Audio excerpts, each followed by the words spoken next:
ರಾಜ್ಯ ರಾಜಕಾರಣ ಈಗ ದೆಹಲಿಗೆ ಶಿಫ್ಟ್ ಆಗಿದೆ. ಬಿಹಾರ ಸೋಲಿನಿಂದ ಕಂಗೆಟ್ಟಿದ್ರು ಕಾಂಗ್ರೆಸ್ ಹೈಕಮಾಂಡ್ ನಾಯಕರು ಕರ್ನಾಟಕದಲ್ಲಿರುವ ಸರ್ಕಾರವನ್ನ ಸದೃಢಗೊಳಿಸುವ ಬಗ್ಗೆ ಯೋಚನೆ ಮಾಡುವಂತಿದೆ. ಇದರ ಭಾಗವಾಗಿಯೇ ದೆಹಲಿಗೆ ಸಿಎಂ ಹಾಗೂ ಡಿಸಿಎಂ ಹೋಗಿ ಹೈಕಮಾಂಡ್ ನಾಯಕರನ್ನ ಭೇಟಿಯಾಗಿದ್ದಾರೆ. ಇದುವೇ ಇವತ್ತಿನ ಪಂಚಾಯಿತಿಯ ಮೊದಲ ಸುದ್ದಿ. ಫಲ ಕೊಡುತ್ತಾ ದೆಹಲಿ ಯಾತ್ರೆ. ಸಿಎಂ ಸಿದ್ದರಾಮಯ್ಯ ಸಂಪುಟ ಪುನರ್ರಚನೆ ಮಾಡೋದಕ್ಕೆ ಬಯಸಿದ್ದಾರೆ. ಅವರು ಖರ್ಗೆ ಅವರನ್ನ ಭೇಟಿಯಾದಂತಹ ಸಂದರ್ಭದಲ್ಲಿರುವಂತಹ ಶಾಸಕರ ದಂಡು, ಆಪ್ತರ ದಂಡನ್ನು ಕಟ್ಟಿಕೊಂಡು ಹೋಗಿ ಅವರು ಭೇಟಿಯಾಗಿದ್ದಾರೆ. ಅವರ ಜೊತೆಗೆ ಮಾತುಕತೆಯನ್ನು ನಡೆಸಿದ್ದಾರೆ. ಮಲ್ಲಿಕಾರ್ಜುನ ಖರ್ಗೆ ಅವರ ಜೊತೆಗೆ, ಎಐಸಿಸಿ ಅಧ್ಯಕ್ಷರ ಜೊತೆಗೆ ವಿಶೇಷವಾಗಿ ಸಂಪುಟ ಪುನರ್ರಚನೆಗೆ ಸಂಬಂಧಪಟ್ಟಂತೆ 1-to-1 ಮೀಟಿಂಗ್ ಕೂಡ. ಈ ಫೋಟೋ ಏನು ರಿಲೀಸ್ ಆಗಿರುತ್ತೆ, ಅದು ಫೋಟೋ ಎಲ್ಲರೂ ಬಂದಾಗ ಜೊತೆಯಲ್ಲಿ ನಿಲ್ಲಿಸ್ಕೊಂಡು ಫೋಟೋ ತಗೊಳ್ತಾರೆ. ಅದಾದ ನಂತರ ಸಿದ್ದರಾಮಯ್ಯ ಮತ್ತು ಮಲ್ಲಿಕಾರ್ಜುನ ಖರ್ಗೆ ಅವರ ನಡುವೆ 1-to-1 ಮೀಟಿಂಗ್ ನಡೆದಿದೆ. ಅದರಲ್ಲಿ ವಿಶೇಷವಾಗಿ ಸಂಪುಟ ಪುನರ್ರಚನೆಯ ಬಗ್ಗೆಯೇ ಅವರು ಚರ್ಚೆ ನಡೆಸಿದ್ದಾರೆ ಅಂತ ಹೇಳಲಾಗ್ತಾ ಇದೆ. ಯಾಕಂದರೆ ಈಗಾಗಲೇ ಸಿಎಂ ಸಿದ್ದರಾಮಯ್ಯನವರು ರಾಜ್ಯದಲ್ಲಿ ಸಂಪುಟ ಪುನರ್ರಚನೆ ಮಾಡೋದಕ್ಕೆ ಬಯಸಿದ್ದಾರೆ. ಡಿಸಿಎಂ ಡಿಕೆ ಶಿವಕುಮಾರ್ ಅವರು ಇಟ್ಟುಕೊಂಡಿರುವಂತಹ ನಿರೀಕ್ಷೆ ಅಥವಾ ಅವರ ಬಯಕೆ, ಅವರ ಮನದ ಆಸೆ, ಅದು ಇಡೀ ರಾಜ್ಯಕ್ಕೆ ಗೊತ್ತಿರುವಂಥ ಸಂಗತಿ. ಇದರಲ್ಲಿ ಯಾರ ಬಯಕೆಗೆ ಹೈಕಮಾಂಡ್ ಅಭಯ ನೀಡುತ್ತೆ ಅನ್ನುವಂತಹ ಕುತೂಹಲ ಇದ್ದೇ ಇದೆ. ಯಾಕಂದರೆ ಹೈಕಮಾಂಡ್ ಮುಂದಿರುವಂತಹ ಆಯ್ಕೆ ಬಹಳ ಮುಖ್ಯವಾಗಿ ರಾಜ್ಯದಲ್ಲಿ ಸರ್ಕಾರ ಸದೃಢಗೊಳ್ಳಬೇಕು. ಬಹುತೇಕ ರಾಜ್ಯದಲ್ಲಿ ಸಚಿವ ಸಂಪುಟದ ಪುನರ್ರಚನೆ ಆಗಬಹುದು ಅಂತ ಹೇಳ್ತಾ ಇದ್ದಾರೆ. ಆದರೆ ನಿಜಕ್ಕೂ ಆಗೇ ಬಿಡುತ್ತಾ? ಯಾವಾಗ ಆಗುತ್ತೆ? ಆದರೆ ಯಾರೆಲ್ಲ ಎಷ್ಟು ಜನರನ್ನ ಸಂಪುಟದಿಂದ ಕೈ ಬಿಡ್ತಾರೆ, ಎಷ್ಟು ಜನರನ್ನ ಸಂಪುಟಕ್ಕೆ ಸೇರಿಸ್ಕೊಳ್ತಾರೆ, ಇದರ ಬಗ್ಗೆ ತರಹೇವಾರಿಯಾದಂತಹ ಚರ್ಚೆ ನಡೀತಾನೆ ಇದೆ. ಯಾಕಂದರೆ ಆಕಾಂಕ್ಷಿ ಸಂಪುಟದಿಂದ ಹೊರಹೋಗುವ ಸಾಧ್ಯತೆ ಇರತಕ್ಕಂತಹ ಮಂತ್ರಿಗಳ ಪಟ್ಟಿ 1 ಡಜನ್ ಅಷ್ಟಿದ್ರೆ, ಅದಕ್ಕೆ ಒಳ ಸೇರೋದಕ್ಕಿರ್ತಕ್ಕಂತಹ ಶಾಸಕರುಗಳ ಪಟ್ಟಿಯನ್ನು ನೋಡ್ತಿದ್ರೆ 2 ಡಜನ್ಗಿಂತ ಜಾಸ್ತಿ ಇದೆ. 2 ಡಜನ್ಗಿಂತ ಹೆಚ್ಚು ಜನ ಶಾಸಕರು ನಾನೂ ಮಂತ್ರಿ ಆಗಬೇಕು ಅಂತ ಹೊರಟು ನಿಂತಿದ್ದಾರೆ. ಇವರಲ್ಲಿ ಯಾರನ್ನ ಮಂತ್ರಿ ಮಾಡ್ತಾರೆ, ಯಾರನ್ನ ಬಿಡ್ತಾರೆ, ಯಾರಿಗೆ ಅವಕಾಶ ಸಿಗುತ್ತೆ, ಯಾರಿಗೆ ಸಿಗೋದಿಲ್ಲ, ಎಲ್ಲದರ ಬಗೆಗಿನ ಒಂದು ವರದಿಯನ್ನು ನಿಮಗೆ ತೋರಿಸ್ತೀನಿ ಇವತ್ತಿನ ಪಂಚಾಯಿತಿಯ ಮೊದಲ ಸುದ್ದಿಯಲ್ಲಿ. ಇನ್ನು ಇವತ್ತಿನ ಪಂಚಾಯಿತಿಯ ಎರಡನೇ ಸುದ್ದಿ, ಮೋದಿ ಸಿದ್ದು ಸಕ್ಕರೆ ಮಾತು. ಸಿಎಂ ಸಿದ್ದರಾಮಯ್ಯ ಮೊನ್ನೆ ಕಬ್ಬು ಬೆಳೆಗಾರರಿಗೆ ಒಂದು ಭರವಸೆಯನ್ನು ಕೊಟ್ಟಿದ್ರು. ದೆಹಲಿಗೆ ಹೋಗಿ ಪ್ರಧಾನಮಂತ್ರಿ ಮೋದಿಯವರನ್ನ ಭೇಟಿಯಾಗ್ತೇನೆ, ಕಬ್ಬು ಬೆಳೆಗಾರರ ಸಮಸ್ಯೆಯನ್ನು ಅವ್ರಿಗೆ ವಿವರಿಸ್ತೀನಿ, ರಾಜ್ಯದಲ್ಲಿ ಕಬ್ಬು ಬೆಳೆಗಾರರಿಗಿರುವಂತಹ ಸಮಸ್ಯೆಗಳಿಗೆ ಮೋದಿ ಸರ್ಕಾರ ಬಹಳ ಪ್ರಮುಖ ಕಾರಣ ಆಗಿದೆ ಅನ್ನುವಂಥ ಆರೋಪಗಳನ್ನೆಲ್ಲ ಸಿದ್ದರಾಮಯ್ಯ ಅವರು ಮಾಡ್ತಾನೆ ಮೋದಿಯವರನ್ನ ಭೇಟಿಯಾಗ್ತೀನಿ, FRP ಹೆಚ್ಚಳ ಆಗಬೇಕು, MSP ದರದ ಪರಿಷ್ಕರಣೆ ಆಗಬೇಕು, ಎಲ್ಲ ವಿಚಾರಗಳನ್ನು ಕೂಡ ಮುಖ್ಯಮಂತ್ರಿಯವರು ಹೇಳಿದರು. ಇವತ್ತು ಮೋದಿಯವರನ್ನ ಭೇಟಿಯಾಗೋದಕ್ಕೆ ಯಾವಾಗ ಸಿಎಂ ಸಮಯ ಕೇಳಿದ್ರು, ಇಮಿಡಿಯೇಟ್ ಆಗಿ ಪ್ರಧಾನಮಂತ್ರಿಯವರು ಕೂಡ ಟೈಮ್ ಕೊಟ್ಟಿದ್ದಾರೆ. ರಾಜ್ಯದ ರೈತರ, ಅದರಲ್ಲೂ ವಿಶೇಷವಾಗಿ ಕಬ್ಬು ಬೆಳೆಗಾರರ ಸಮಸ್ಯೆಗಳ ಬಗ್ಗೆ ಪ್ರಧಾನಿ ಜೊತೆಗೆ ಮುಖ್ಯಮಂತ್ರಿ ಸಿದ್ದರಾಮಯ್ಯನವರು ಮಾತುಕತೆ ನಡೆಸಿದ್ದಾರೆ. ಭೇಟಿಯಾಗುವ ಸಂದರ್ಭದಲ್ಲಿ ಕೇವಲ ಕಬ್ಬು ಬೆಳೆಗಾರರ ವಿಚಾರ ಮಾತ್ರ ಅಲ್ಲದೆ ರಾಜ್ಯದ ಇನ್ನಿತರ ಕೆಲವು ಪ್ರಮುಖ ಅಂಶಗಳ ಬಗ್ಗೆಯೂ ಕೂಡ ಸಿದ್ದರಾಮಯ್ಯನವರು ಭೇಟಿಯಾಗಿ ಮಾತುಕತೆ ನಡೆಸಿದ್ದಾರೆ. ರಾಜ್ಯದ ಪರವಾಗಿ ಮನವಿಯನ್ನು ಸಲ್ಲಿಸಿದ್ದಾರೆ.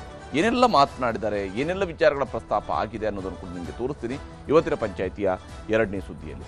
ಈಗ ಮೊದಲ ಸುದ್ದಿ ಕಡೆಗೆ ಹೋಗೋಣ. ಬಹಳ ಮುಖ್ಯವಾಗಿ ಫಲ ಕೊಡುತ್ತಾ ದೆಹಲಿ ಯಾತ್ರೆ ಅಂತೇಳಿ. ಯಾಕಂದರೆ ಶಿವಕುಮಾರ್ ಅವರು ದೆಹಲಿಗೆ ಹೋದರು, ಅವರು ವಾಪಸ್ ಬಂದಿದ್ದಾರೆ. ಇವತ್ತು 3 ದಿವಸ ದೆಹಲಿಯಲ್ಲಿದ್ದು ಮುಖ್ಯಮಂತ್ರಿಯವರು ಮೊನ್ನೆ ದೆಹಲಿಗೆ ಹೋಗಿ ವಾಪಸ್ ಮತ್ತೆ ಇವತ್ತು ದೆಹಲಿಗೆ ಹೋಗಿದ್ದಾರೆ.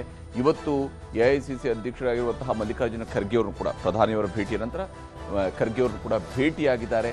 ಈ ಸಂದರ್ಭದಲ್ಲಿ ಏನು ಚರ್ಚೆ ಆಗಿದೆ ಅಥವಾ ಆಗೋದಕ್ಕೆ ಬೇಕಾದಂತಹ ಅವಕಾಶಗಳಿದ್ದಾವೆ, ಯಾವ ಸ್ವರೂಪದಲ್ಲಿ ಸಂಪುಟ ಪುನರ್ರಚನೆಯ ಲೆಕ್ಕಾಚಾರ ಸಾಗ್ತಾ ಇದೆ, ವರದಿಯನ್ನು ತೋರಿಸ್ತೀನಿ.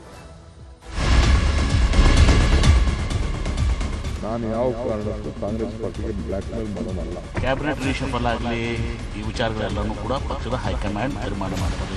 ಏನೂ ನಮ್ಗೆ ಗೊತ್ತಿಲ್ಲ, ಅದು ಎಐಸಿಸಿಗೆ ಮತ್ತು ಅಧ್ಯಕ್ಷರಿಗೆ ಗೊತ್ತಿರೋ ವಿಷಯ. ಸಂಪುಟ ಪುನರ್ರಚನೆ ಆಗಬೇಕು, ಆಗ ಖಾತೆಗಳು ಬದಲಾವಣೆ ಆಗ್ತವೆ. ಯಾವುವು ನಡೆದಿಲ್ಲ.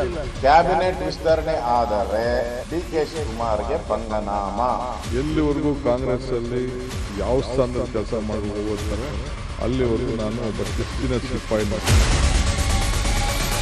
ದೆಹಲಿಯಲ್ಲಿ ಬೀಡು ಬಿಟ್ಟಿರುವ ಸಿಎಂ ಸಿದ್ದರಾಮಯ್ಯ ಹಾಗೂ ಡಿಸಿಎಂ ಡಿಕೆ ಶಿವಕುಮಾರ್ ಹೈಕಮಾಂಡ್ ನಾಯಕರ ಭೇಟಿ, ಜೊತೆಯಲ್ಲಿರುವ ಮಿನಿಸ್ಟರ್ಗಳಿಂದಲೂ ರಹಸ್ಯ ಕಾಪಾಡಿಕೊಳ್ಳುವ ರೀತಿಯ ಮಾತು. ನವೆಂಬರ್ ಕ್ರಾಂತಿ ನಿಜಕ್ಕೂ ಆಗಿಯೇ ಬಿಡುತ್ತಾ ಎಂಬ ಕುತೂಹಲ.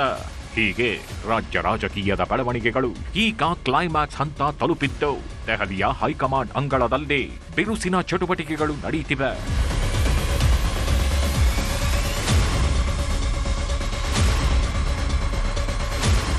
ಇಷ್ಟಕ್ಕೂ ಬಿಹಾರ್ ಚುನಾವಣೆಯಲ್ಲಿ ಕಾಂಗ್ರೆಸ್ ಮಕ್ಕಾಡೆ ಮಲಗಿದ ಮೇಲೆ ರಾಜ್ಯ ರಾಜಕಾರಣದ ಸೌಂಡ್ ಜೋರಾಗ್ತಿದೆ.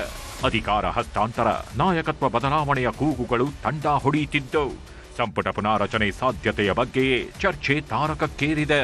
ಶನಿವಾರ ರಾಹುಲ್ ಗಾಂಧಿ ಭೇಟಿ ಮಾಡಿದ್ದ ಸಿಎಂ ಸಿದ್ದರಾಮಯ್ಯ ಸಂಪುಟ ಪುನಾರಚನೆಗೆ ಗ್ರೀನ್ ಸಿಗ್ನಲ್ ಪಡೆದುಕೊಂಡಿದ್ರು ಎನ್ನಲಾಗಿದೆ. ಅಲ್ಲದೆ ರಾಹುಲ್ ಸೂಚನೆಯಂತೆ ಎಐಸಿಸಿ ಅಧ್ಯಕ್ಷ ಮಲ್ಲಿಕಾರ್ಜುನ ಖರ್ಗೆ ಅವರನ್ನು ಸಿಎಂ ಭೇಟಿ ಮಾಡಿ ಮಾತುಕತೆ ನಡೆಸಿದ್ದಾರೆ. ಸಿಎಂ ಭೇಟಿಗೂ ಮೊದಲು 3 ದಿನಗಳಿಂದ ದಿಲ್ಲಿಯಲ್ಲೇ ಇದ್ದ ಉಪಮುಖ್ಯಮಂತ್ರಿ ಡಿಕೆ ಶಿವಕುಮಾರ್ ಕೂಡ ವರಿಷ್ಠರನ್ನು ಭೇಟಿಯಾಗಿ ರಾಜ್ಯ ರಾಜಕೀಯದ ಬಗ್ಗೆ ಚರ್ಚಿಸಿದ್ದಾರೆ. ವಿಶೇಷವಾಗಿ ಸಿಎಂ ಬದಲಾವಣೆ ಸಾಧ್ಯತೆ ಕ್ಷೀಣಿಸುತ್ತಿರುವುದು ಗೊತ್ತಾಗುತ್ತಿದ್ದಂತೆ ಕೆಪಿಸಿಸಿ ಅಧ್ಯಕ್ಷ ಸ್ಥಾನಕ್ಕೂ ಬದಲಾವಣೆ ಆಗಬಾರದು ಎಂಬ ಪಟ್ಟು ಹಿಡಿದಿದ್ದಾರೆ ಎನ್ನಲಾಗಿದೆ. ಇದರ ನಡುವೆ ಇವತ್ತು ಪ್ರಧಾನಿ ಮೋದಿ ಭೇಟಿ ಹಾಗೂ ಮಲ್ಲಿಕಾರ್ಜುನ್ ಖರ್ಗೆ ಅವರ ಭೇಟಿಗಾಗಿ ಸಿಎಂ ದೆಹಲಿಗೆ ತೆರಳಿದ್ದಾರೆ. ಕರ್ನಾಟಕ ಭವನಕ್ಕೆ ಬರುತ್ತಲೇ ಸಿಎಂ ಡಿಸಿಎಂ ಎಲ್ಲರೂ ಜೊತೆಯಾಗಿ ಊಟ ಮಾಡಿದ್ರು. ಊಟದ ನಂತರ ಡಿಕೆ ಬೆಂಗಳೂರು ಕಡೆ ಬಂದ್ರೆ ಸಿಎಂ ಸಿದ್ದರಾಮಯ್ಯ ಮೋದಿ ಮತ್ತು ಖರ್ಗೆ ಭೇಟಿಗೆ ಹೋದ್ರು. ಸಿದ್ದರಾಮಯ್ಯ ಸಂಪುಟ ಬದಲಾಗುತ್ತಾ, ಈಗಿರೋ ಸಂಪುಟವೇ ಮುಂದುವರಿಯುತ್ತಾ ಎಂಬೆಲ್ಲ ಕುತೂಹಲ ಬೆಂಗಳೂರಿನಿಂದ ದಿಲ್ಲಿಯವರೆಗೂ ಭಾರೀ ಕುತೂಹಲ ಮೂಡಿಸಿದೆ. ರಾಹುಲ್ ಸೂಚನೆಯಂತೆ ಮಲ್ಲಿಕಾರ್ಜುನ ಖರ್ಗೆ ಭೇಟಿ ಮಾಡಿರುವ ಸಿದ್ದರಾಮಯ್ಯನವರು ಸಂಪುಟ ಪುನಾರಚನೆಯ ಬಗ್ಗೆ ಮಾತುಕತೆ ನಡೆಸಿದ್ದಾರೆ.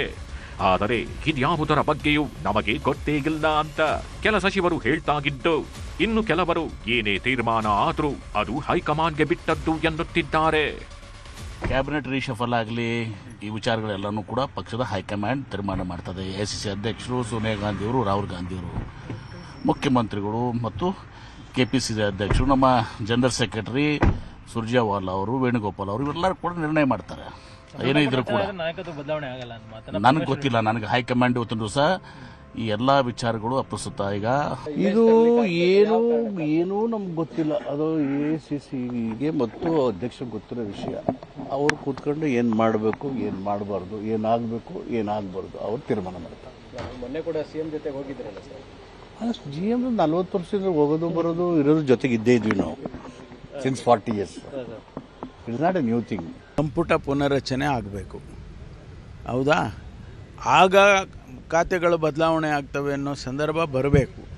ಬಂದಾಗ ನನಗೇನಾದರೂ ಪೊಲೀಸ್ ಇಲಾಖೆ ಮೇಲೆ ಕೋಪ ಇದ್ದರೆ ಅಥವಾ ಇಷ್ಟ ಇಲ್ಲದೆ ಇದ್ದರೆ ಕೇಳಬೇಕು. ಇವ್ಯಾವೂ ನಡೆದಿಲ್ಲಲ್ಲ, ಇದ್ಯಾವೂ ನಡೆದಿಲ್ಲ, ಇದ್ಯಾವುದೂ ನಡೆದಿಲ್ಲ. ಏನು ಬದಲಾವಣೆ ಇಲ್ಲ ಸದ್ಯಕ್ಕೆ ನಡೀಲಿ. ಸಿಎಂ ಸಿದ್ದರಾಮಯ್ಯ 5 ವರ್ಷ ಸಿಎಂ ಸರ್. ಹೈಕಮಾಂಡ್ ಅವ್ರು ಕೇಳಿ, ನನ್ನ ಹತ್ರ ಚರ್ಚೆ. ನಾನು ಹೈಕಮಾಂಡ್ ಈಗ ಹೈಕಮಾಂಡ್ ನಾನು ಹೋಗಿದ್ದಾನ ಅಥವಾ ಮುಖ್ಯಮಂತ್ರಿಗಳನ್ನೂ ಭೇಟಿ ಆಗಿಲ್ಲ ನಾನು ಅವ್ರು ಬಂದ ಮೇಲೆ. ಸರ್ ನಿಮ್ಮ ಆಪ್ತ ವಲಯದಲ್ಲಿರೋದ್ರಿಂದ ನಿಮ್ಮ ಜೊತೆ ಏನಾದ್ರು ಹಂಚ್ಕೊಂಡಿದ್ದಾರೆ ಸರ್? ನಾನು ಭೇಟಿನೇ ಆಗಿಲ್ವಲ್ಲ ಗುರು. ಸಂಪುಟ ಪುನಾರಚನೆ ಸುಳಿವು ಸಿಗುತ್ತಲೇ ಸಿಎಂ ಸಿದ್ದರಾಮಯ್ಯನವರ ಹಿಂದೆ ಮುಂದೆ ಮಂತ್ರಿಗಿರಿ ಆಕಾಂಕ್ಷಿಗಳು ಸುತ್ತೋಕೆ ಶುರು ಮಾಡಿದ್ದಾರೆ. ಬೆಂಗಳೂರಲ್ಲಿ ಸಿಎಂ ಭೇಟಿ ಮಾಡಿರುವ ಮಾಜಿ ಸಚಿವ ಕೆಎನ್ ರಾಜಣ್ಣ ಪ್ರಬಲ ಲಾಬಿ ಮಾಡಿದ್ದಾರೆ. ಸಂಪುಟದಿಂದ ಸಡನ್ ಆಗಿ ತಮ್ಮನ್ನ ಕೈಬಿಟ್ಟಿರೋದು ತಪ್ಪು ತಿಳುವಳಿಕೆಯಿಂದ ಎಂಬುದನ್ನು ದೆಹಲಿ ಪ್ರವಾಸದ ವೇಳೆ ವರಿಷ್ಠರ ಗಮನಕ್ಕೆ ತರಲು ಸಿಎಂಗೆ ರಾಜಣ್ಣ ಮನವಿ ಮಾಡಿದ್ದಾರೆ. ಬೆಂಗಳೂರಿನ ಸಿಎಂ ಮನೆ, ಸಿಎಂ ಕಚೇರಿ ಅಷ್ಟೇ ಅಲ್ಲ, ಸಿಎಂ ಜೊತೆಗೆ ದೆಹಲಿಗೂ ಕೂಡ ಕೆಲವರು ಹಾರಿದ್ದಾರೆ. ಸಂಪುಟದಲ್ಲಿ ಸ್ಥಾನ ಪಡೆಯಲು ವರಿಷ್ಠರ ಮೇಲೆ ಒತ್ತಡ ಹೇರಲು ಕೆಲವರಿಂದ ಪ್ರಯತ್ನಗಳು ಸಾಗಿವೆ. ಸಿದ್ದರಾಮಯ್ಯ ಜೊತೆಗೆ ದೆಹಲಿಗೆ ಕೃಷ್ಣ ಬೈರೇಗೌಡ, ಜಮೀರ್ ಅಹಮದ್, ಬೈರತ್ತಿ ಸುರೇಶ್, ಡಾಕ್ಟರ್ ಮಹದೇವಪ್ಪ ಹೋಗಿದ್ದಾರೆ. ಅಲ್ಲದೆ ಎಂಎಲ್ಸಿ ಬಿಕೆ ಹರಿಪ್ರಸಾದ್, ಶಾಸಕರಾದ ಡಾಕ್ಟರ್ ಅಜಯ್ ಸಿಂಗ್, ಬಸವರಾಜ್ ರಾಯರೆಡ್ಡಿ, ಬಂಗಾರಪೇಟೆ ನಾರಾಯಣಸ್ವಾಮಿ ಸೇರಿದಂತೆ ಹಲವರು ಸಿಎಂಗೂ ಮೊದಲೇ ದೆಹಲಿಗೆ ಹೋಗಿದ್ದರು. ಇದರ ನಡುವೆ ಸಂಪುಟ ಪುನಾರಚನೆಗೆ ಕಾಂಗ್ರೆಸ್ ಹೈಕಮಾಂಡ್ ಕೆಲವು ಮಾನದಂಡ ನಿಗದಿ ಮಾಡಿದೆ.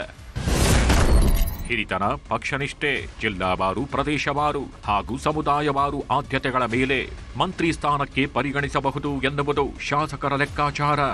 ಜೊತೆಗೆ ಪಕ್ಷ ಬಲವರ್ಧನೆಗೆ ಮಾಡಿರುವ ಕೆಲಸಗಳನ್ನು ಮುಂದಿಟ್ಟುಕೊಂಡು ಶಾಸಕರಿಂದ ಮಂತ್ರಿಗಿರಿ ಪಡೆಯುವ ವಿಶ್ವಾಸವಿದೆ.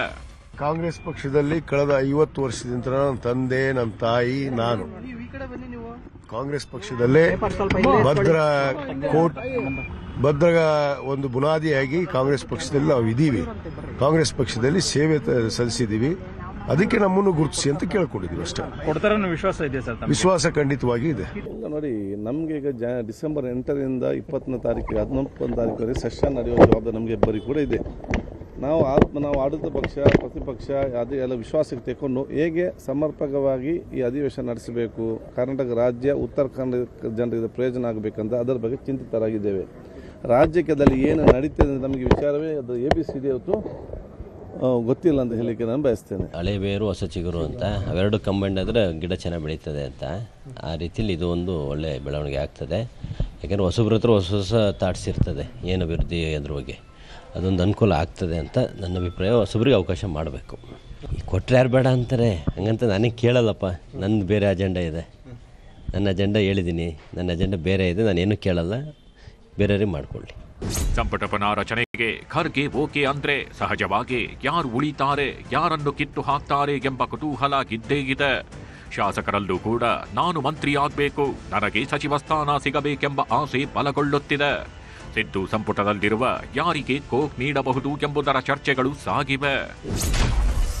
ಸಚಿವರುಗಳಾದ Rahim Khan, Mankal Vaidya, K Venkatesh, Zameer Ahmed Khan, RB Timmapur, D Sudhakar, Dinesh Gundu Rao, Byrathi Suresh, Lakshmi Hebbalkar, KH Muniyappa, Madhu Bangarappa, SN Bosaraj, doctor MC Sudhakar, N Chaluvarayaswamy, Shivananda Patil ರನ್ನು ಸಂಪುಟದಿಂದ ಕೈಬಿಡುವ ಸಾಧ್ಯತೆಗಳಿವೆ ಎಂದೇ ಹೇಳಲಾಗ್ತಿದೆ.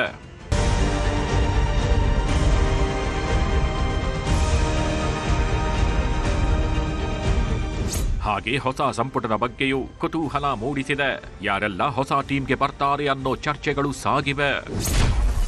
ಶಾಸಕರುಗಳಾದ B Nagendra, UT Khader, RV Deshpande, MLC BK Hariprasad, ಶಾಸಕ SN Narayanaswamy, T Raghumurthy, KN Shivalingegowda, SN Subbareddy, Roopa Shashidhar, M Krishnappa, Tanveer Sait, Yashwant Rayagouda Patil, Lakshman Savadi, C Puttarangashetty, BK Sangameshwar, HC Balakrishna, P Narendra Swamy, Ashok ಪಟ್ಟಣ್ಣ, Basavaraj Rayareddy, Raghavendra Hitnal, K Shadakshari, MLC Salim Ahmed ಪ್ರಬಲ ಆಕಾಂಕ್ಷಿಗಳಾಗಿದ್ದಾರೆ. ಅಂತಿಮವಾಗಿ ಮಾಡಬೇಕೋ ಬೇಡವೋ ತೀರ್ಮಾನ ಪಕ್ಷದ ವರಿಷ್ಠರದ್ದು, ಮುಖ್ಯಮಂತ್ರಿದು, ಉಪಮುಖ್ಯಮಂತ್ರಿಗಳು ಆ ತೀರ್ಮಾನ ತಗೊಳ್ತಾರೆ. ಅಲ್ಲ, ನೀವು ಆಕಾಂಕ್ಷಿ. ಈಗಾಗಲೇ ನಾವು ಹೇಳಿದ್ವಿ, ಯಾವಾಗ ಸಚಿವ ಸಂಪುಟ ತೀರ್ಮಾನ ಆಗುತ್ತೆ ಆ ಸಂದರ್ಭದಲ್ಲಿ ನಮಗೊಂದು ಅವಕಾಶ ಸಿಗುತ್ತೆ ಅಂತ ವಿಶ್ವಾಸ ಇದೆ. ಈ ನವೆಂಬರ್ ಕ್ರಾಂತಿ ಆಗುತ್ತೆ ಅಂತ ಹೇಳ್ತಾ ಇದ್ರೆ 15 ದಿವಸ ಇದೆ, ಕ್ರಾಂತಿ ಆಗುತ್ತೆ? ಯಾವ ಕ್ರಾಂತಿನೂ ಇಲ್ಲ. ಹೀಗೆ ಕನಿಷ್ಠ 1 ಡಜನ್ ಸಚಿವರನ್ನ ಸಂಪುಟದಿಂದ ಕೈಬಿಡುವ ಸಾಧ್ಯತೆ ದಟ್ಟವಾಗಿದೆ ಎಂಬುದು ಕಾಂಗ್ರೆಸ್ನಲ್ಲಿ ಕೇಳಿ ಬರುತ್ತಿರುವ ಮಾತು. ಆದರೆ ಹೊರ ಹೋಗುವ ಸಚಿವರ ಸ್ಥಾನಕ್ಕೆ 2 ಡಜನ್ಗಿಂತಲೂ ಜಾಸ್ತಿ ಶಾಸಕರ ನಡುವೆ ಪೈಪೋಟಿ ಸಾಗುತ್ತಿದೆ. ಆದರೆ ಇವೆಲ್ಲವೂ ಯಾವಾಗ ನೆರವೇರುತ್ತೆ, ಯಾವಾಗ ಸಂಪುಟ ಪುನರ್ರಚನೆ ಆಗುತ್ತೆ ಎನ್ನುವುದು ಸಿಎಂ ಖರ್ಗೆ ಭೇಟಿಯ ನಂತರವೇ ಸ್ಪಷ್ಟ ಉತ್ತರ ಸಿಗಲಿದೆ. Bureau report, news 18. ಹೀಗೆ ಮುಖ್ಯಮಂತ್ರಿ ಸಿದ್ದರಾಮಯ್ಯನವರು ಖರ್ಗೆ ಅವರನ್ನ ಭೇಟಿಯಾಗಿದ್ದಾರೆ, ಮಾತುಕತೆ ನಡೀತಾ ಇದೆ. ಏನು ವಿಚಾರಗಳು, ಯಾವ ವಿಷಯಗಳು, ಸರ್ಕಾರಕ್ಕೆ 2.5 ವರ್ಷ ತುಂಬುತ್ತಾ ಇರುವಂತಹ ಕಾರಣಕ್ಕಾಗಿ ಕಾರ್ಯಕ್ರಮಗಳನ್ನು ರೂಪಿಸುವ ಬಗ್ಗೆನಾ, ಅಥವಾ ನಿಜಕ್ಕೂ ಸಂಪುಟ ಪುನರ್ರಚನೆಯ ಬಗ್ಗೆ ಒಪ್ಪಿಗೆಯನ್ನು ಪಡ್ಕೊಳ್ತಾರಾ? ಸಿದ್ದರಾಮಯ್ಯನವರು ನಮ್ಮ ಕಾರ್ಯಕ್ರಮದಲ್ಲಿ, ನ್ಯೂಸ್ 18 ಕಾರ್ಯಕ್ರಮದಲ್ಲಿ ಕೂಡ ಒಂದು ಮಾತನ್ನು ಹೇಳಿದರು, ರೈಸಿಂಗ್ ಕರ್ನಾಟಕ ಕಾರ್ಯಕ್ರಮದಲ್ಲಿ ಕೂಡ ಹೇಳಿದರು, ಸರ್ಕಾರಕ್ಕೆ 2.5 ವರ್ಷ ತುಂಬಿದಂತಹ ಸಂದರ್ಭದಲ್ಲಿ ನಾವು ಹೊಸಬರಿಗೆ ಒಂದಿಷ್ಟು ಅವಕಾಶ ಮಾಡಿಕೊಡ್ಬೇಕು ಅನ್ನೋಂತಹ ಯೋಚನೆಯೂ ಕೂಡ ಇದೆ, ಹೈಕಮಾಂಡ್ ಒಪ್ಪಿಗೆಯನ್ನು ಕೊಟ್ಟರೆ ಅಂತ ಹೇಳಿದರು. ಈಗ ಹೈಕಮಾಂಡ್ ಅದಕ್ಕೇನಾದರೂ ಒಪ್ಪಿಗೆಯನ್ನು ಕೊಡುತ್ತಾ? ಅದು ಇದೇ ತಿಂಗಳಲ್ಲೇ ಆಗುತ್ತಾ, ಅಥವಾ ಮುಂದಿನ ತಿಂಗಳಲ್ಲಿ ಸೆಷನ್ ನಡೆದು ಬೆಳಗಾವಿ ಸೆಷನ್ ಕಂಪ್ಲೀಟ್ ಆದ ಮೇಲೆ ನಡೆಯುತ್ತಾ? ಹೀಗೆ ಅನೇಕ ಪ್ರಶ್ನೆಗಳು ಇದ್ದೇ ಇರುವಂಥದ್ದು, ಕುತೂಹಲ ಇದ್ದೇ ಇದೆ. ಆದರೆ ಅದಕ್ಕೆಲ್ಲದಕ್ಕೂ ಕೂಡ ಬಹುತೇಕ ಇವತ್ತು ರಾತ್ರಿಗೇ ಉತ್ತರ ಸಿಗುವಂತಹ ಸಾಧ್ಯತೆ ದಟ್ಟವಾಗಿ ಗೋಚರಿಸ್ತಾ ಇದೆ. ಆದರೆ ಒಂದೇ ಭೇಟಿಯಲ್ಲಿ ಇವೆಲ್ಲವೂ ಕೂಡ ಆಗೋಗ್ಬಿಡುತ್ತಾ, ಅಥವಾ ನಂತರ ಇದರ ಬಗ್ಗೆ ಸಪ್ರೇಟ್ ಆದಂಥ ಮೀಟಿಂಗ್ಗಳು ದೆಹಲಿಯಲ್ಲಿ ನಡೆಯುತ್ತಾ, ಇದೆಲ್ಲವೂ ಕೂಡ ನೋಡಬೇಕು. ಯಾಕಂದರೆ CM ಮತ್ತು ಖರ್ಗೆ ಇಬ್ಬರೇ ಭೇಟಿಯಾದಾಗ ಇಮಿಡಿಯೇಟಾಗಿ ಲಿಸ್ಟ್ ಫೈನಲೈಸ್ ಮಾಡೋದಕ್ಕಂತೂ ಸಾಧ್ಯ ಆಗಲಿಕ್ಕಿಲ್ಲ. ಯಾಕಂದರೆ DCM ಕೂಡ ಬೇಕಾಗುತ್ತೆ. ಅವರು ಕರ್ನಾಟಕ ಪ್ರದೇಶ ಕಾಂಗ್ರೆಸ್ನ ಅಧ್ಯಕ್ಷರಿರುವುದಾಗಿ ಪ್ರದೇಶ ಕಾಂಗ್ರೆಸ್ನ ಅಧ್ಯಕ್ಷರನ್ನ ಪಕ್ಕಕ್ಕಿಟ್ಟು ಸಂಪುಟ ಪುನರ್ರಚನೆಯ ಬಗ್ಗೆ ಚರ್ಚೆಗಳು ಆಗೋದಿಲ್ಲ, ತೀರ್ಮಾನಗಳಾಗುವಂಥ ಸಾಧ್ಯತೆ ಕಡಿಮೆ ಇದೆ. ಇವೆಲ್ಲವೂ ಕೂಡ ನೋಡಬೇಕಿದೆ ಏನಾಗುತ್ತೆ ಅನ್ನೋದ್ರ ಬಗ್ಗೆ. ಮೋದಿ ಸಿದ್ದು ಸಕ್ಕರೆ ಮಾತು. ಇಲ್ಲಿ ಬಹಳ ಮುಖ್ಯವಾಗಿ ಕಬ್ಬು ಬೆಳೆಗಾರರ ಸಮಸ್ಯೆ, ರಾಜ್ಯದಲ್ಲಿರುವಂತಹ ಕಬ್ಬು ಬೆಳೆಗಾರರ ಸಮಸ್ಯೆ, ಯಾವ ಸ್ವರೂಪದಲ್ಲಿ ಹೋರಾಟಗಳು ನಡೆದಿದ್ದಾವೆ, ಹೇಗೆ ರಸ್ತೆ ತಡೆಯಾಗಿದೆ, ಯಾವ ಸ್ವರೂಪದಲ್ಲಿ ಕಬ್ಬಿಗೆ ಬೆಂಕಿ ಹಚ್ಚಿರ್ತಕ್ಕಂಥ ಪ್ರಕರಣ ಇದೆಲ್ಲವನ್ನು ಕೂಡ ನಾವು ನೋಡ್ತಾ ಇದ್ದೀವಿ. ಇನ್ನೂ ಕೂಡ ಮುಗಿದಿಲ್ಲ, ಪ್ರೊಟೆಸ್ಟ್ಗಳು ಇನ್ನೂ ಕೂಡ ನಿಂತಿಲ್ಲ. ಬೇರೆ ಬೇರೆ ಕಡೆ ಭಾಗಗಳಲ್ಲಿ ಪ್ರತಿಭಟನೆಗಳು ಕೂಡ ನಡೀತಾ ಇದ್ದಾವೆ. ಇಂಥ ಸಂದರ್ಭದಲ್ಲೇ ಮುಖ್ಯಮಂತ್ರಿಯವರು ಪ್ರಧಾನಮಂತ್ರಿಯವರನ್ನ ಭೇಟಿಯಾಗಿದ್ದಾರೆ. ಭಾಳ ಮುಖ್ಯವಾಗಿ ಏನೆಲ್ಲ ವಿಚಾರಗಳ ಬಗ್ಗೆ ಚರ್ಚೆ ಆಗಿದೆ, ಏನೇನು ಪ್ರಸ್ತಾಪ ಆಗಿದೆ ಅನ್ನೋದನ್ನು ಮೊದಲಿಗೆ ನಿಮಗೆ ತೋರಿಸ್ತಾ ಹೋಗ್ತೀನಿ. ಕರ್ನಾಟಕದಿಂದ ಆಗಿರುವಂತಹ ಪ್ರಸ್ತಾಪಗಳು ಮುಖ್ಯಮಂತ್ರಿ ಸಿದ್ದರಾಮಯ್ಯನವರ ಕಡೆಯಿಂದ ಪ್ರಧಾನಮಂತ್ರಿ ನರೇಂದ್ರ ಮೋದಿ ಅವರಿಗೆ. ರಾಜ್ಯದ ಕಬ್ಬು ಬೆಳೆಗಾರರ ಸಮಸ್ಯೆಗಳ ಬಗ್ಗೆ ಪ್ರಧಾನಿ ಮೋದಿ ಜೊತೆಗೆ ಸಿಎಂ ಚರ್ಚೆ ನಡೆಸಿದ್ದಾರೆ. ಭಾಳ ವಿಶೇಷವಾಗಿ ಆದ್ಯತೆಯನ್ನು ಕೊಟ್ಟಿರುವಂಥದ್ದು ಕಬ್ಬು ಬೆಳೆಗಾರರ ಸಮಸ್ಯೆಗಳ ವಿಚಾರಕ್ಕೆ ಸಂಬಂಧಪಟ್ಟಂತೆ ಮನವಿಯನ್ನು ಕೂಡ ಮುಖ್ಯಮಂತ್ರಿಗಳು ರೆಡಿ ಮಾಡಿಕೊಂಡು ಹೋಗಿದ್ರು. ಕೇಂದ್ರ ಹಾಗೂ ರಾಜ್ಯ ಸರ್ಕಾರಗಳ ಪಾತ್ರಗಳ ಬಗ್ಗೆಯೂ ಕೂಡ ಪ್ರಧಾನಿಗೆ ಸಿದ್ದರಾಮಯ್ಯನವರು ಮನವರಿಕೆ ಮಾಡಿಕೊಡುವಂತಹ ಪ್ರಯತ್ನವನ್ನು ಮಾಡಿದ್ದಾರೆ. ಅಂದರೆ ನಮಗೆ ಈ ರೀತಿಯಾದಂಥ ಒಂದು ಅವಕಾಶಗಳನ್ನು ನೀವು ಮಾಡಿಕೊಡಬೇಕು ಅಂತೇಳಿ ಕೇಂದ್ರ ಸರ್ಕಾರ ಈ ರೀತಿಯ ಅವಕಾಶ ಮಾಡಿಕೊಡ್ಬೇಕು ಮತ್ತು ಕೇಂದ್ರ ಸರ್ಕಾರ ಇಂತಹ ನಿರ್ಧಾರಗಳನ್ನು ಕೈಗೊಂಡ್ರೆ ನಮಗೆ ರಾಜ್ಯಕ್ಕೆ ಒಳ್ಳೆಯದಾಗುತ್ತೆ ಅನ್ನುವಂತಹ ವಿಷಯಗಳನ್ನು ಕೂಡ ಪ್ರಸ್ತಾಪ ಮಾಡಿದ್ದಾರೆ ಅಂತ. ವಿಶೇಷವಾಗಿ FRP ನಿಗದಿ ಮಾಡುವಾಗ ರೈತರ ಕಷ್ಟಗಳ ಪರಿಗಣನೆಗೆ ಅವರು ಮನವಿಯನ್ನು ಮಾಡಿಕೊಂಡಿದ್ದಾರೆ. ಪ್ರಧಾನಮಂತ್ರಿ ಮೋದಿಯವರ ಬಳಿಯಲ್ಲಿ FRP ನಿಗದಿ ಮಾಡುವಾಗ ರೈತರ ಕಷ್ಟಗಳ ಪರಿಗಣನೆಗೆ ತೆಗೆದುಕೊಳ್ಬೇಕು. ಯಾಕಂದರೆ ಕರ್ನಾಟಕದಲ್ಲಿ ಇಳುವರಿ ಕಡಿಮೆ ಇರುವಂಥದ್ದು, ಅಂದರೆ ಕಬ್ಬಿನ ರಿಕವರಿ ರೇಟ್ ಕಡಿಮೆ ಇದೆ ಕಂಪೇರ್ ಟು ಉತ್ತರ ಭಾರತದ ಏನು ಕಬ್ಬು ಬೆಳೆಗೆ ಹೋಲಿಕೆ ಮಾಡಿದಾಗ, ಅದು ಮಹಾರಾಷ್ಟ್ರ ಇರ್ಬೋದು ಅಥವಾ ಉತ್ತರ ಪ್ರದೇಶದ ಕಬ್ಬುಗೆ ಹೋಲಿಕೆ ಮಾಡಿದಾಗ ಕಬ್ಬು ಬೆಳೆಗಾರರ ಹಿತ ಕಾಪಾಡೋದಕ್ಕೆ ಕೈಗೊಂಡಂತಹ ನಿರ್ಧಾರಗಳ ಬಗ್ಗೆಯೂ ಕೂಡ ಮಾಹಿತಿಯನ್ನು ಪ್ರಧಾನಿಯವರಿಗೆ ತಿಳಿಸಿದ್ದಾರೆ. ಕರ್ನಾಟಕ ಸರ್ಕಾರದ ಕಡೆಯಿಂದ ಏನೇನು ಕ್ರಮಗಳಾಗಿದ್ದಾವೆ, ಸರ್ಕಾರ ಈಗ 50 ರೂಪಾಯಿನ ಸರ್ಕಾರದ ಬೊಕ್ಕಸದಿಂದ ಕೊಡ್ತಾ ಇರುವಂಥದ್ದು, 3250 ರೂಪಾಯಿಯನ್ನು ಕಾರ್ಖಾನೆಗಳ ಕಡೆಯಿಂದ ಕೊಡಿಸ್ತಾ ಇರುವಂಥದ್ದು, ಈ ರೀತಿಯಾದಂತಹ ವಿಚಾರಗಳನ್ನು ನಾವು ಮಾಡಿದ್ದೀವಿ. ಸದ್ಯಕ್ಕೆ ಕರ್ನಾಟಕ ಸರ್ಕಾರ ಇಂತಹ ಕ್ರಮಗಳನ್ನು ಕೈಗೊಂಡಿದೆ. ಈ ವಿಷಯದಲ್ಲಿ ನಮಗೆ ನಿಮ್ಮ ನೆರವು ಕೂಡ ಬೇಕು ಅನ್ನೋದನ್ನು ಪ್ರಧಾನಮಂತ್ರಿಯವರ ಬಳಿಯಲ್ಲಿ ಕೇಳಿಕೊಂಡಿದ್ದಾರೆ.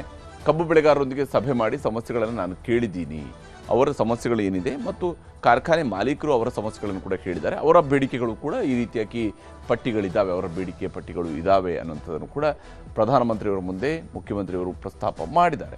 10.25% ಇಳುವರಿ ಬರುವಂತಹ 1 ಟನ್ ಕಬ್ಬಿಗೆ 3550 ರೂಪಾಯಿಯನ್ನು ನಿಗದಿ ಮಾಡಲಾಗಿದೆ. 3550 ರೂಪಾಯಿಯನ್ನು 10.25 ಇಳುವರಿಗಿಂತ ಮೇಲಿನ ಕಬ್ಬುಗೆ ನಿಗದಿ ಮಾಡಿದ್ದೀರಿ. ಕೇಂದ್ರ ಸರ್ಕಾರದಿಂದ FRP ರೇಟನ್ನು ನಿಗದಿ ಮಾಡಿದೆ. ಆದರೆ ಅದರಲ್ಲಿ ಕಟಾವು ಮತ್ತು ಸಾಗಣೆ ವೆಚ್ಚವನ್ನು ರೈತರೇ ಭರಿಸಬೇಕಾಗತ್ತೆ ಅನ್ನೋದಿದೆ.